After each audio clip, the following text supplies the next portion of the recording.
की आपण आमच्या शेतकऱ्यावर संकट आलं तर आपण 1 कोटी रुपये हे मुख्यमंत्री सहायता निधीला दिले।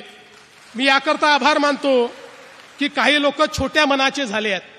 मागच्या काळामध्ये ज्यावेळी उच्चस्तरीय समितीची बैठक झाली आणि आम्ही साखर कारखान्यांना म्हटलं की 30-30 हजार कोटी रुपयाचे व्यवहार होत आहेत, 10-10 हजार कोटी रुपये सरकार तुम्हाला देत आहे, तर तुमच्या नफ्यातनं 5 रुपये हे शेतकऱ्यांकरता बाजूला काढून ठेवा। ते काय एफआरपीतनं मागितले नव्हते। एफआरपीतले पैसे हे शेतकऱ्याचे आहेत, नफ्यातले पैसे कारखान्याचे आहेत।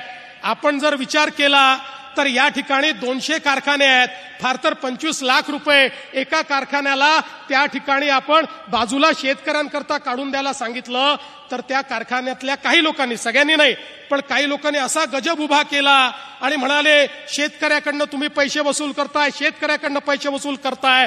शेतकऱ्याकडनं नाही तर तुमच्या कारखान्यातल्या नफ्यातनं 25 लाख रुपये जो शेतकरी तुमच्याकडे त्या ठिकाणी शेतमाल टाकतो, जो तुमच्याकरता राब राबतो, हाडाचं काळं करतो, रक्ताचं पाणी करतो, त्या शेतकऱ्यावर त्या ठिकाणी अशा प्रकारची आपत्ती आली आणि तुम्हाला 5 रुपये द्यायला सांगितले, तरी देखील तुम्ही मागे पुढे पाहता। आता असे काही कारखाने मी शोधून काढले आहेत ज्यांच्याकडे शेतकऱ्याचा काटा मारला जातो। आता त्यांना मी दाखवणार आहे की तुम्ही शेतकऱ्याचा काटा मारून मारून या ठिकाणी पैसा जमा करता आणि शेतकऱ्याकरता 25 लाख रुपये द्या म्हटलं तर तुम्हाला त्या ठिकाणी देण्याची दानत नाहीये।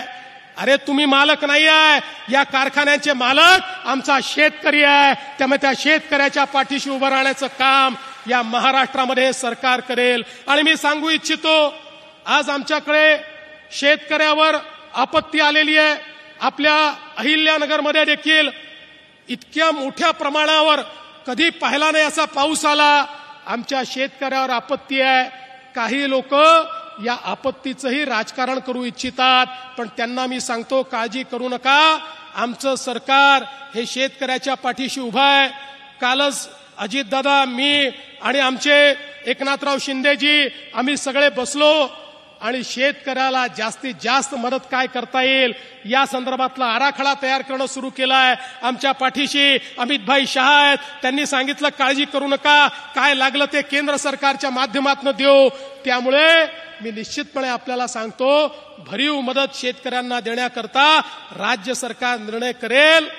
आणि जे लोक आमच्यावर टीका करतायत त्यांनाही सांगतो, एकदा आरशात बघून घ्या, एकदा आरशात बघा, तुम्ही असताना काय तुम्ही केलाय हे तुम्ही एकदा आरशात बघा, त्याच्यानंतर आमच्यावर टीका करा। पण कोणी किती टीका केली तरी आम्ही पर्वा करणारे लोक नाही आहोत, कारण आम्हाला या ठिकाणी खुर्च्या तोडण्याकरता लोकांनी पाठवलेलं नाही, शेतकऱ्याची सेवा करण्याकरता पाठवलाय आणि ते केल्याशिवाय आम्ही थांबणार नाही।